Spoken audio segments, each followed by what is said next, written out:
So, who's getting rich off the pandemic? Somebody's always got to be making money, right? So, there's two major people I want to talk about today, Richard Burr and Jeff Bezos.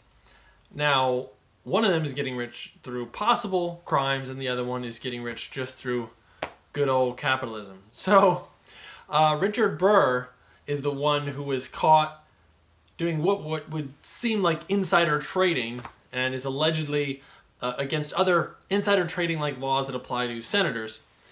And that was back in February. So back in February, what he did was he was hearing these briefings. Remember, back when they were telling us that there's nothing wrong and the virus is just going to go away, people like Richard Burr and other senators were getting briefed about the coronavirus and getting a lot more information than we had.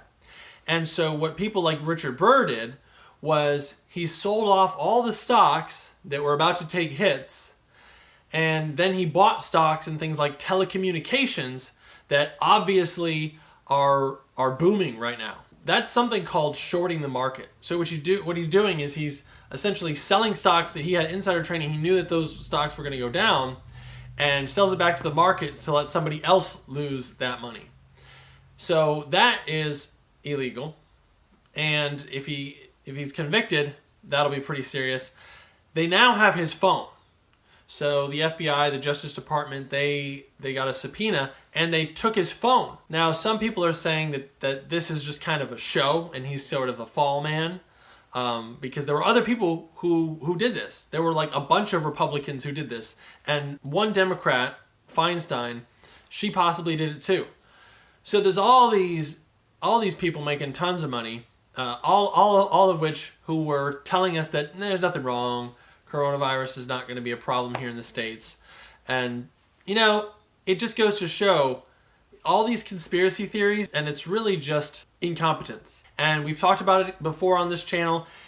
Really, it's almost hopeful to believe that there could be this elaborate conspiracy in the government to create or release coronavirus, because that would assume that they're working together at all. They're not. They're working for themselves. They're out for themselves.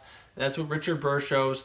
They hear about this and they start selling stocks. If it was some big conspiracy for many years, that they've been planning this, like a lot of these people allege, they wouldn't just be hearing about it in February and then selling all their stocks off. They would have already known what to be buying and selling. So I don't believe any of that bullcrap. So the second person, Jeff Bezos. Jeff Bezos is on track to become the world's first trillionaire. So right now he's floating around $130 billion in net worth. So I want to give you guys a picture of how much that is. Now, whenever I talk to conservatives, they always have this real mindset of, well, they worked hard for that money and you shouldn't want to take it from them. And it's not even about that. It's just showing that our system is allowing for way too much consolidation of wealth. And I'm going to give you an example, okay? So this example is going to assume that the model of human development and evolution would be 2 million years ago. They said, like, that's when human history started, okay? Assuming human history is 2 million years, okay? The average wage, the median wage for 2018 was $63,000. If you were making $63,000 and you started at the dawn of humanity 2 million years ago, and you were making $63,000 for those 2 million years, Jeff Bezos would have $4 billion more than you. That's the problem. We're consolidating so much wealth. He has over 2 million years worth of wages. That's crazy. And anybody who says that's not crazy is crazy, because that's just an absolute inordinate amount of wealth. Nobody could ever need that much, couldn't even really want that much. Like, what would you do with it? And of course, there's people who are going to say, well, he doesn't really have that much wealth. It's all in stocks. It's all in value.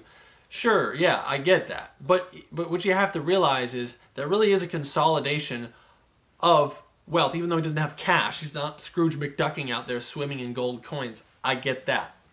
But the point is, all these resources are consolidated all around just a few people. And when you look at, he has more money than, like half of all Americans combined and stuff like that. And you look at, there are a lot of small countries that wish they had as much money as him. Like it's so bizarre. And if he ends up being the first trillionaire within the next few years, like it wouldn't really be that surprising, because right now his trajectory is just, it's going up. And the thing about money is, like, it has a gravity to it, right? Like the more money you have, the more investments you have, the more stocks you have, the more market control, the more market shares, and then you just gain more money. And it's just like, it's just a snowball rolling downhill. And people are saying, oh, but these billionaires, they work hard for it. I'm sure they do work hard, but we all still have the same 24 hours in a day, right? You can't work 2 million years worth in, the 50 some, maybe 60, I'm not sure how old he is now.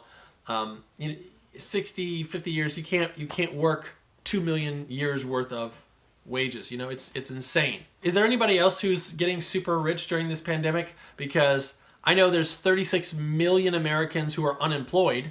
They just want to continue getting their $63,000 a year, or give or take. They'd be happy just with that. And we got Congress screwing around trying to decide, should we give people another $1,200 check? Like, yeah, you probably should. You got 36 million people on unemployment. You should probably give them another check, probably a $2,000 check per month for the duration. Like Andrew Yang is saying, like Bernie Sanders is saying, like all these people are saying, because these people need the money. And you know what? There's enough money to go around. I'm not saying you have to take it from one person or another. I'm just giving an example of how much wealth we have consolidated. And, the U.S. government, it has the money. Look at what happens. Anytime a war comes up, trillions of dollars here, there. It's all there. This mindset of scarcity, we don't have the money. It's not even worth discussing that argument, because it's just a bad faith argument. There's nothing to it. There's no substance. We know that we have enough money to do all these things. Universal health care, universal basic income, like these are the things that we can afford. All the money goes back into the system. And you know what? In the current system, it just funnels right back up to Jeff Bezos anyway. Like if Jeff Bezos had been taxed and some of that money goes to the people, what are they going to do? They're going to spend it on Amazon. It's going to go right back to them. So giving people money so that they can afford basic goods and services, that's not even going to hurt these people anyway. It just helps everybody be able to live in dignity, especially in times like this.